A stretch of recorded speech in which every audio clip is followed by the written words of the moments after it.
நெறைய பேர் பைக்குனா ஒரு சாதாரணமான ஒரு விஷயமா கன்சிடர் பண்ணுவாங்க. நான் அதுக்கே ஒரு உயிர் இருக்குது அப்படின்னு சொல்றேன். யாரும் நம்ப மாட்டாங்க. லைக் இந்த பைக்குக்கு ஒரு சோல் இருக்குன்னு சொன்னா யாரும் நம்ப மாட்டாங்க. சீரியஸ்லி இந்த பைக்குக்கு ஒரு சோல் இருக்கு.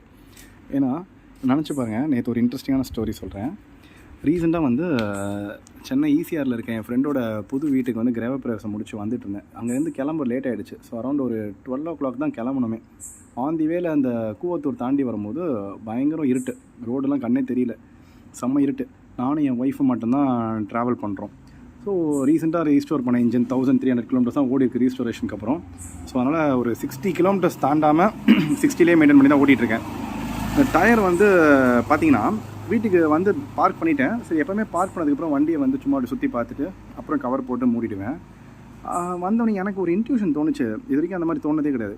சும்மா டயரை போய் பார்த்தேன். எதாச்சும் ஆக்சிடென்ட்டில் அந்த டயரை இப்படி பார்த்துட்டு இந்த இடத்துல இப்படி லைட்டாக அப்படி பார்த்தேன். இங்கே ஒரு ஏதோ கிளிட்டராக நம்ம இருந்தது.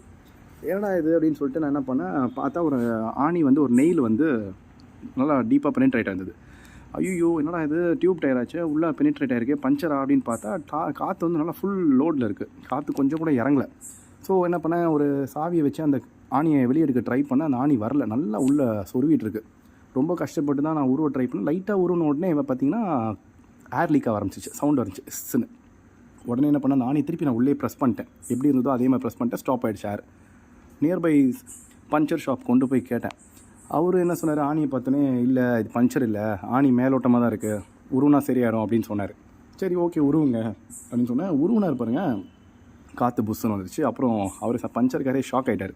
அவர் எக்ஸ்பீரியன்ஸில் இந்த மாதிரி பார்த்ததில்ல போல். அவரே பார்த்துட்டு ஆமாம் பஞ்சர் ஜி அப்படின்னு சொல்லிட்டு சரி பஞ்சர் போட்டுருங்க அப்படின்னு சொன்னேன். ஸோ என்ன ஒரு ஆச்சரியமான விஷயம்னா, இந்த வண்டி மட்டும் இந்த ஆணி நல்லா உள்ளே சொருவி இருக்குது. ஆக்சுவலி இது வெளியெல்லாம் இல்லை, நல்லாவே உள்ளே சொருவி இருக்குது. ஸோ இது ரொம்ப நேரம் முன்னாடியே ஆயிருக்கு. அந்த இடத்துல கூவத்தூர் தாண்டி வரும்போது நான் சொன்னேன் அந்த இருட்டு நைட்டு 12 மணிக்கு அங்கே இந்த டயர் அந்த காற்றை விட்டுருந்தது அப்படின்னா என் வண்டி அங்கேயே உட்காந்துருக்கும். அங்கே எனக்கு ஹெல்ப் பண்ணுறதுக்கு யாருமே கிடையாது. இன்ஃபேக்ட் என்னோடய ஓல்டு புல்லட்டை என் ஒய்ஃப் இதில் நம்பி எங்கேயுமே வரமாட்டாங்க. நான் மட்டும்தான் இது க்ரேஸாக எங்கேனாலும் கொண்டு போவேன். அங்கே மட்டும் இவன் தன்னம்பிக்கை விட்டுருந்தானா, என்னை கை விட்டுருந்தானா, என் ஒய்ஃப் என்னை கண்டிப்பாக பயங்கரமாக வாஷ் பண்ணியிருப்பாங்க. இந்த வண்டியில் நெக்ஸ்ட் ஏறி இருக்கவே மாட்டாங்க. அங்கேருந்து நான் நைட்டு கேப் பிடிச்சி தான் வீட்டுக்கு வந்திருக்கணும், எங்கேயாவது நியர்பை இடத்துல லாக் பண்ணிட்டு. பட் ஆனால் என் வண்டி என்னை விட்டே கொடுக்கல. எப்போவுமே இதுக்கு ஒரு சோல் இருக்குதுன்னு சொல்லுவேன். இது கூட நான் பேசுவேன். எங்கேயாவது இடத்துல ஸ்பீட் பிரேக்கரில் ஃபாஸ்ட்டாக போட்டேன், நான் சாரி அப்படின்னு சொல்லுவேன். என் ஒய்ஃப் கிண்டல் பண்ணுவாங்க, என்ன வண்டிக்கிட்ட பேசிகிட்டு இருக்கீங்கன்னு. இல்லை, இதுக்கு ஒரு சோல் இருக்குதுன்னு நான் சொல்லுவேன். ஆனால் நேற்று இது ப்ரூவ் பண்ணிச்சு இதுக்கு உண்மையிலே சோல் இருக்குன்னு. சீரியஸ்லி பைக்ஸுக்கு சோல் இருக்குங்க. நிறைய இடத்துல இந்த வண்டியை நான் காப்பாற்றிருக்கு. கைவிட்டதே கிடையாது. ஆன் டைம் கூப்பிட்டு போயிருக்கு. சில இடத்துல டிலே ஆகிருக்கு. டிலே ஆனது நல்லதுக்கே அமைஞ்சிருக்கு. இந்த மெட்டல்லாம் எப்படி இந்த பூமியிலேருந்து எடுக்கிறாங்களோ, நம்மளும் இந்த பூமியிலேருந்து தான் வந்தோமோ, அந்த மாதிரி இந்த வண்டிக்கு ஒரு சோல் இருக்குது. 50 இயர்ஸ் ஓல்டு. எவ்வளோ பேரை தாண்டி வந்திருக்கும்னு தெரியாது. நிறைய ஸ்டோரிஸ் மெமரிஸ்க்கு இதுக்கு இருக்கும். ஆனால் ஒரு லாஸ்ட் ஒரு 15 இயர்ஸாக என்கிட்ட இருக்குது.